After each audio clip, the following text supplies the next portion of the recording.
A correlation between consciousness and time, a theory by Lance Vantine. This is a theory that I believe the Lord has recently spoken to me about, that there is a relation between consciousness and time.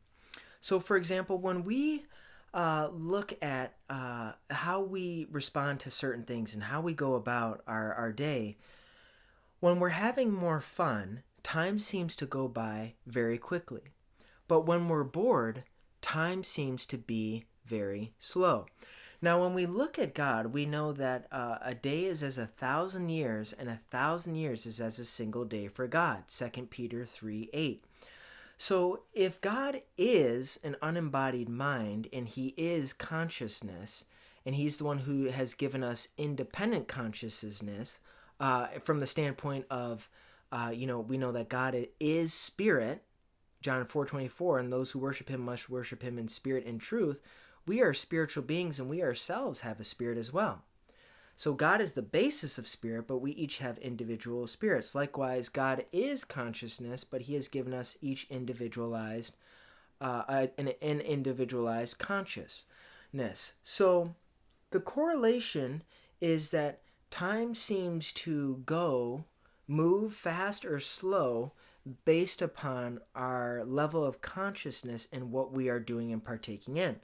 When we love theme parks and we're at a theme park, that time is going to go by extremely fast. However, so long as the lines aren't long. However, when we look at someone who is sentenced to life in prison and they have to dwell in prison for the rest of their life, a day for them is going to go by very slow because their mind is not being stimulated by certain things externally that are exciting them. Rather, they have a lot of time to just sit and think. Now, when we do sit and think about certain things that excite us and motivate us, time can go by much faster with that. But when we're bored and depressed and we feel like there's just nothing to do, then time tends to not go by fast at all. It's very slow. So we can see that there is a sort of correlation between consciousness and time. And so this is important to understand because though time may move fast for some people, it does move slower for other people, and it's based upon how one approaches life, how one views life, their awareness to their surroundings and what they want to do, and even part of it too is correlated with purpose. If someone doesn't have a purpose, time tends to move slower. But if someone is acting on purpose, they have a mission, they understand God's will and vision for their life, and they're trying to fulfill it, time begins moving faster. Especially when one meditates on the reality, as the book of James says, that this life is but a vapor of time. It really is for those who are on mission for the things of God. So we can see that God is the one, Isaiah 57:15, God inhabits eternity. Daniel says God is the Ancient of Days. We see from the book of Revelation, God is the first, the last, the beginning and the end, the Alpha, the Omega.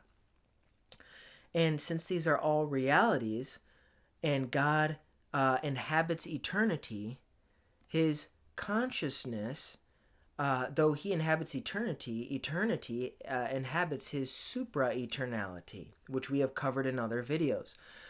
And so, just for sake of reminder, we know that God will create a new heaven and new earth. Those things will be forever. They will be eternal. However, they still reside within God because everything resides within God. So obviously there's a mode of existence referred to as, we can say, a supra-eternality that goes even beyond the new heaven and new earth, because those things still have a beginning and are created even though they're eternal. So there is a correlation we see between consciousness and time. When we look at God, because God is eternal, everything is in an unbounded, immediate, absolute, knowing present for God, because God is timeless. So there is a correlation between consciousness and time. Because God is timeless, God sees everything and everything is at once for Him. It's in an instant.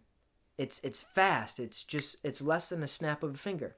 Everything we know from Ecclesiastes 3:15 that everything that is has already been, and that which is to be has already been. When speaking about God, so even the future, the new heaven and new earth, within God's super eternality, it's already there in an instant. He's already done it on His scale and viewpoint and vantage point.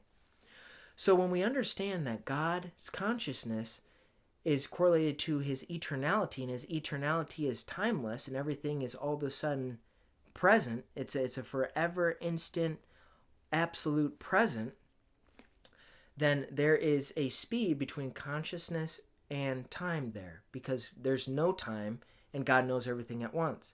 And likewise, when we're here, when we're doing something that excites us and we enjoy and we're having fun and we're getting in deep conversations that we love and enjoy, time goes by much faster because there is a correlation between consciousness and time.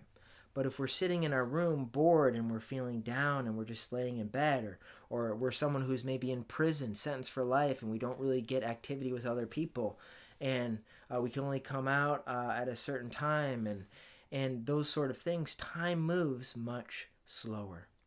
So this is just fascinating to ponder, and when we get to heaven, there's going to be no time, because we're going to be always in a state of peace and of joy and love and amazement, to where 1,000 years, just as it is for God, it could be as a day for us, because we're in this perfect place, in this perfect state of joy and peace and amazement, that we have no correlation of time, because time moves fast and it's almost non-existent the more we are having fun and having joy. So this is a theory that I'm going to continue to work on and develop and most likely write on. But I believe the Lord has given this revelation that there truly is a correlation between consciousness and time.